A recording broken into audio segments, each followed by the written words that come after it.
Орой мэнд хөргөөцөгчтэй MBC News мэдээллийн хөтөлбөрийн пүрэв гарагийн дугаар эхлэхэд бэлэн болсон байна. Мэдээллийн товчхонд анхаарлаа хандуулна. Сувлагч тусгай мэргэжилтнүүд чадвар төвшин үнэлэх шалгалтанд 80 удаа шалгуулжээ. Удирдах албан тушаалтны сонгон шалгаруулалт 4-р сарын 28-нд явагдана. Хөтөлбөрийн хэрэгцээс нийтийг хамарсан арга хэмжээний хүрээнд ажил гэрэгдийг ажлын байранд зөвчлөнө. Цагдаагийн газраас энэ сарын 23-наас 26-ны өдрүүдэд өндөржүүлсэн бэлэн байдалтай ажиллана. Эдгээр олон бусад мэдээллийн дэлгэрэнгүй анхаарлаа хандуулна. Мэдээ эхлэж байна. Нэгдсэн эмнэлгээс сувлагчид тусгай мэргэжилтнүүдийнхээ мэдлэг чадварын түвшинг хөндлөх зорилготой мэргэжлийн практик онолын шалгалтыг авлаа.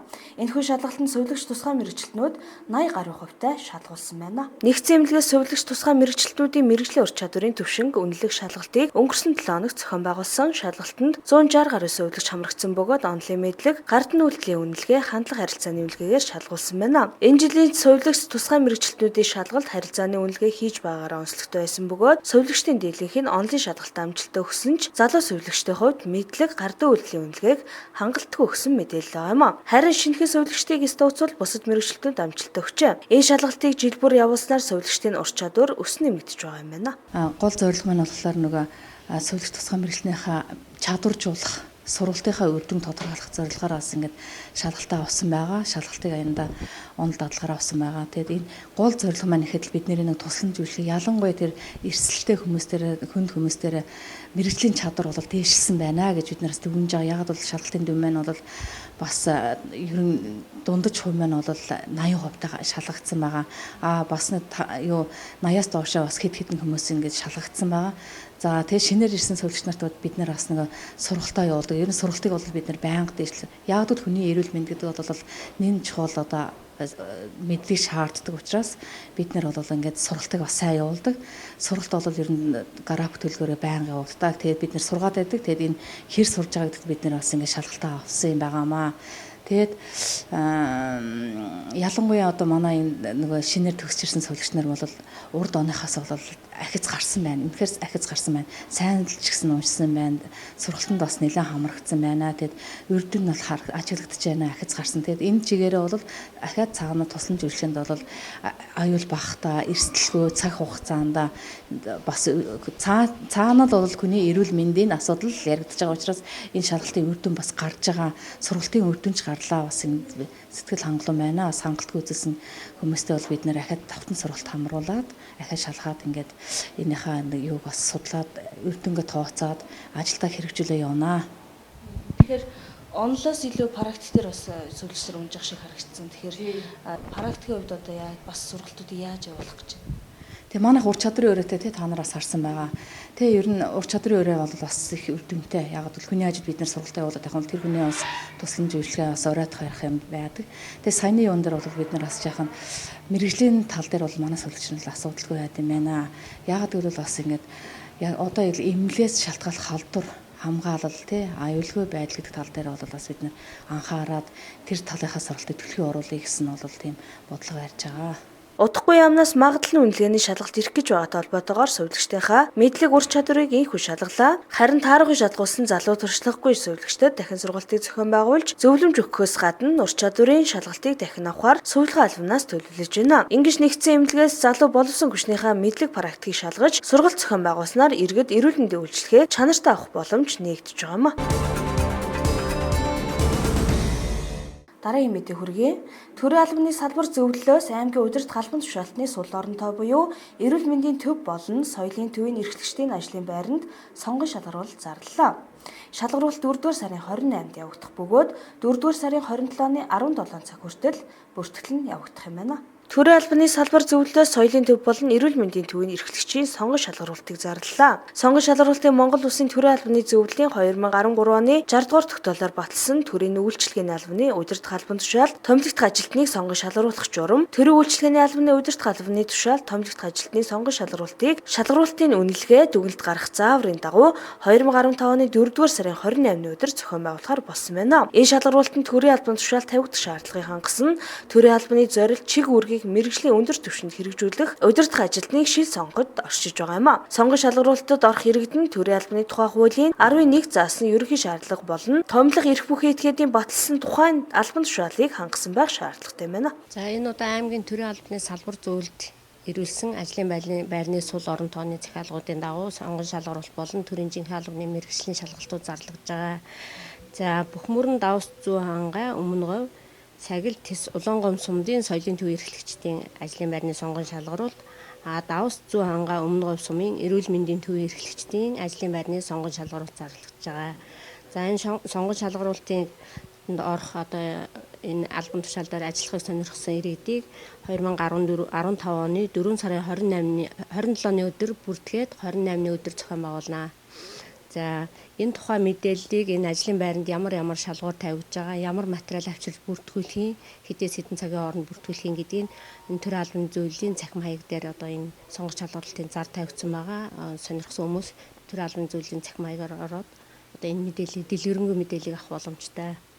За үүнээс гадна нутгийн захиргааны байгууллагуудаас ирүүлсэн сул ажлын байрны захиалгуудыг нэгтгээ төрийн албаны зөвлөлийн мөн цахим хаяг дээр төрийн жинхэнэ албаны мэргэжлийн шалгалтын зарыг байлжуулсан байгаа. За энэ мэргэжлийн шалгалтын дээр тавьж байгаа ажлын байруудын зар дээр дэс түшмэлийн ангиллын 3 ажлын байр байгаа, туслах түшмэлийн ангиллын 4 ажлын байр биш 14 ажлын байр байгаа.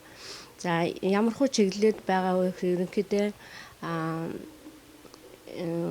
сумдын тамган газарт байгаа байгаль орчны байцаагч нар өшөө мал эмнэлгийн үржлийн засгийн мэрэгчлэтнүүд гэсэн ийм ажлын байр байгаль хамгаалагч нарын тийм ээ ийм ажлын байрууд их хүчлэн байгаа туслах түшмэлийн ангил дээр түшмэлийн ангил дээр болохоор мэрэгжлийн хяналтаас нэг хяналтын газар нэг ажлын байр, газрын харилцаан дээр нэг ажлын байр, боловсролын газар дээр нэг ажлын байр гэсэн 3 ажлын байр байгаа. За тэгээд төрийн албаны энэ шалгалтанд орохыг сонирхсан иргэд тийм ээ энэ ажлын байруудын зарыг мөн төрийн албаны зөвлөлийн цахим хаягаар орж үзээд бас ямар шалгуур тавьж гин, ямар материал бүрдүүлэх гэдгийг дэлгэрэнгүй танилцаад би өөрөө энэ шалгуурыг хангаж гин үгүй гэдгийг бас сайн шалгаж тийм ээ яг шалгуур хангалсан иргэдэл ирж бүртгүүлэх боломжтой байгаа. Мөн туслах түшмэлийн ангиллын төрийн албан тушаалын ажлын байрны сул орон тоог нөхөх иргэдийг сонгон шалгаруулах төрийн албаны мэргэжлийн шалгалтыг 5 дугаар сарын 7-нд зохион байгуулах гэж байна. Мэргэжлийн шалгалтын зорилго нь Увс аймгийн, мэргэжлийн шалгалтын гол зорилго нь Увс аймгийн нутгийн захиргааны байгууллагын төрийн жинхэнэ албаны тушаалын сул орон тоог анх орох иргэдээс өрсөлдүүлж шалгаруулж нөхөхөд төрийн албаны мэргэжлийн шалгалтын гол зорилго оршиж байгаа юм. За үүнээс гадна манай аймгийн энэ нутгийн захиргааны байгууллагууд ерөөсөө ажлын байрны сул орон тооны зар тавиад байхад хинч ажиллахыг сонирхож ирж бүртгүүлэхгүй байгаа тийм ажлын байрууд бас байдаг. Энэ ажлын байрын зарыг бол бид нэр төрийн албаны зөвлөлийн мөн цахим хаяг дээр байнгын зар болгоод тавьсан байгаа. Энэ зөвхөн шалгалттай холбоотой зарууд шалгалт болоход зарлагдаа шалгалтын дараа бол байхгүй авчдаг тийм ээ. Тийм учраас энэ нөхөгдөхгүй байгаа ажлын байр бол байнгын зар дээр байж байгаа. Тэгээ яг тийм байнгын нөхөгдөхгүй байгаа ажлын байр гэсэн зар руу ороод харахаар тэн дээр нэг манай аймгаас 4 ажлын байр байгаа. 5 байсан нэг нь бол нөхөгдсөн 4 байгаа. Энэ 4 ажлын байр нь голцоо эрүүл мэндийн газар дээр байгаа. Ерөнхий их хэмжээний мэрэгчлүүд байгаа. За энэ ажлын байруудад ажиллахыг сонирхсан иргэн бол тийм ээ тухайн үед нь өөрөө сонирхон бол төрийн албаны зөвлөл дээр ирээд хүсэлтээ гаргаад би энэ ажлын байран дээр ажиллах сонирхолтой байна гингүүт нь хэрвээ тэр хүн төрийн албаны шалгалтанд орсон байх юм бол тийм ээ бид нар салбар зөвлөлийн хурлаар хэлэлцээд шууд нэрийг төвшүүлээд ингээд томилуулахаар санал болгодог. Хэрвээ шалгалтанд ороогүй байх юм бол тэр хүн үнэхээр ажиллахыг сонирхож бол яг тухайн хүнд зориулаад тусад нь шалгалтын яг тэр дорн зохион байгуулад ингээд бас аль хэм болох яаралтай хурдан нөхөхийн зориултаар ийм зарууд байршуулсан байгаа гэдгийг нэгдүгээр хэлье. Шалгалтад орох хүсэлтэй иргэд заавал өөрийн биеэр бүртгүүлэх бөгөөд шалгалт өгөхөд шаардлага хангасан хүмүүс материалаа бүрдүүлнөх боломжтой юм а. Тухайн ажлын байранд тавигдах шаардлагыг хангаагүй бичиг баримтын дутуу бүрдүүлж ирсэн иргэнийг бүртгэхүйг анхаарууллаа. Мэдээ үргэлжилж байна. Энэ жил хөдөлмөрийн яамнаас манай аймагт 5 хөтөлбөр нэг арга хэмжээ зохион байгуулахар шийдвэрлсэн. Энэхүү нийтийг хамарсан арга хэмжээний хүрээнд ажилгүй иргэдийг ажлын байраар хангадаг бөгөөд утгагүй хэрэгжиж эхлэх юм байна. Өнгөрсөн жил Эзэнтэй Монгол нэртэйгээр хэрэгжиж байсан хөтөлбөр энэ жил нийтийг хамарсан арга хэмжээ нэртэйгээр хэрэгжихээр боллоо. Энэхүү арга хэмжээ нь орон нутгийн бүтээн байгуулалт, байгаль экологийн онцлогийг хадгалах, хамгаалахад ажилгүй иргэн, ажил олоход хүндрэлтэй иргэн, оюутан залуучууд, байгаль орчныг хамгаалах иргэдийн нөхөрлөл хоршоо, иргэдийн бүлгийг хамруулан ногоон ажлын байр бий болгох, нийтийг хамарсан ажлыг орон нутгад чанартай үр дүнтэй, нээлттэй ил тод зохион байгуулахад хөдөлмөрийн хилцүүдийн мэргэжил арга зүйн зөвлөмжөөр хангахад гол зорилготой байна. Энэ арга хэмжээ хэрэгжүүлж эхлэх гэж байгаа бөгөөд иргэд хамрагдах бүрэн боломжтой байна. За манайхаас бас нэг хэрэгждэг хөтөлбөр маань өнгөрсөн жил Эзэнтэй Монголын хөтөлбөр хэрэгжижсэн. Энэ жил бас нийтийг хамарсан арга хэмжээг хэрэгжиж байгаа. энэ оны хувьд нийтдээ нэг 88 сая төгрөг ирсэн. Тэгээд энэ жилийн хувьд болохоор одоо нэг ойтой 6 сум болно. Улаан аймгийн төв дээр хэрэгчээр сая аймгийн хөдөлмөртэй салбар зөвлөөр хилцээ баталсан байгаа. Тэгэхээр одоо бусад сумд маань энэ жилийн хувьд хэрэгжихгүй гэсэн үг. За яг энэ арга хэмжээний хувьд энэ өнгөрсөн жил хэрэгжижсэн адилхан одоо гудамж талбай төгсчүүлэх одоо нийтийн бүтээн байгуулалтын ажилд голлон төлхөө ажиллуулахаар ийм чиглэл ирсэн байгаа. За Тэгэхээр хэдээс хэдэн насныхан бас хамрагдах вэ? За энэ дээр мэдээж энэ жилийн төлөвлөгөө нь нийтдээ нэг 400 хүн ажиллахаар байна. Тэгээ яг ямар хүмүүс ажиллах вэ мэдээж ажилгүй. Тэгэхдээ гол нь хөдөлмөрийн насны 18-аас дээш настай хүмүүс хамрагдана гэсэн үг. Тэгээ ямар ч хүн хамрагдж болно. Гэхдээ энэ дээр хамрагдахыг хүсэж байгаа хүмүүс маань одоо улаан сум дээр сууж байгаа манай хөдөлмөрийн асуудал мэргэжилтэнтэй очиж уулзаад бүртгүүлээд энэ хөтөлбөрт хамрагдж болно гэсэн үг. Нийтийг хамарсан ажлын хүрээнд энэ арга хэмжээнд хамрагдсан иргэд нийтийн эзэмшлийн гудамж талбай цэвэрлэгээ тогтчил, ногоон байгууламжийн ажил хийх, орчны хог цэвэрлэх, иргэдэд мэдээлэл өгч ажиллах юм байна. Дараагийн мэдээ хүргэе. Улаангомд энэ сарын 24-ээс 26-ны өдрүүдэд өсвөрийн аврах шалгаруулах чудо бүхийн тэмцээн болж байгаатай холбоотойгоор хөдөлгөөн нэгсэж байна. Тиймээс гэмт хэрэг зөрчил гарахаас урьдчилан сэргийлэх зорилгоор цагдаагийн газраас байнгын эргүүл хийж өндөржүүлсэн бэлэн байдалтай ажиллахаар болсон байна. Улсын аврах шалгаруулах чудо бүхийн тэмцээнд 21 аймаг 9 дүүргийн 700 гаруй багш тасгалжуулагч хүрэлцэн ирээд байна. Үүнтэй холбоотойгоор хөдөлгөөн нэгсэж байгаа учраас цагдаагийн газраас өндөржүүлсэн бэлэн байдалтай ажиллахаар болсон бөгөөд тэмцээний зохион байгуулагчид болоод сургуулийн захирал эрхлэгчид дотор байрныхаа эргүүлийг чангадах шаардлагатайг анхаарууллаа. Өчигдрийн эргүүлийн албаны хяналт шалгалтаар гаднаас ирсэн тамирчдын дунд согтруулахундаа хэрэглэх явдал ажиглагдсан учраас ийхүү эргүүлийг чангадах харуулжээ. Мөн цагдаагийн газраас галт төмрийн аюулаас урьдчилан сэргийлэхийг иргэдтэй сануулж байна. Иргэд хогоо хашаандаа шатааснаас хажуугүй айлын гэр орон шатах явдал гарсан байна. Цагдаагийн газраас цаг үеийн шинжтэй дараах мэдээлэл сэрэмжлүүлгийг иргэдтэй хүргэх гэж байна. За эхний дугаарт нь улс оронд ялангуяа зүүн аймагт олон аймгийн олон сумын нутагт дэвсгэр хамарсан түүмэр гарч байгаатай холбоотойгоор иргэд малчид одоо хөдөө орон нутагт зорчих явахдаа гал түүмрийн аюулаас өрчсөн сэргийлэх шаардлагатай байна. За дараагийн энэ дотор ярихад бол энэ манай аймгийн төвд одоо айлууд хогоо шатаах болон одоо үнс нурмаа одоо цогтоо гаргаж яаснаас хажуу айлынхаа гэр хашаа хорог шатаах ийм зөрчил бүртгэж бас шалгаж байна. Тэгээ энэ дээр бас иргэд сэрэмжлүүлж дээшлүүлэх шаардлагатай байна. За дараагийн дугаарт нь манай аймагт одоо томоохон одоо тэмцээн уралдаан болж байгаатай холбогдуулаад энэ гадны одоо тамирчид дасгалжуулагчд байрлаж буй сургуулийн захирлууд одоо хариуцлагатай эргүүлж ижүүрүүдийг томилж тэдгээр алба агчдынхаа үүрэг гүйцэтгэлд нь бас анхаарал тавьж хариуцлагатайгаар үүргийг гүйцэтгүүлмээр байна.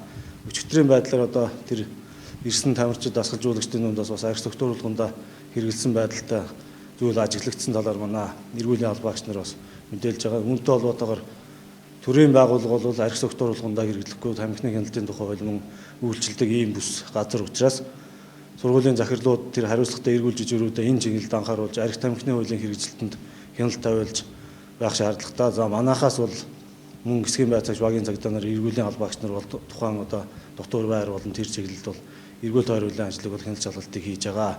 Та тэрний хажуугаар бас танаа хариуцлагатай эргүүлж энэ чиглэлд бас анхаарч ажиллах шаардлагатай. Мөн цагдаагийн газраас хөл хөдөлгөөн ихсэн энэ үед жолооч нар замын хөдөлгөөний дүрмээ ягштал баримталж соёлтой оролцохыг анхаарууллаа. Хэсэг эрхлэм сурталчилгааны дараа MBC News мэдээллийн хөтөлбөрийн үргэлжлэлийг хүлээн авч байна.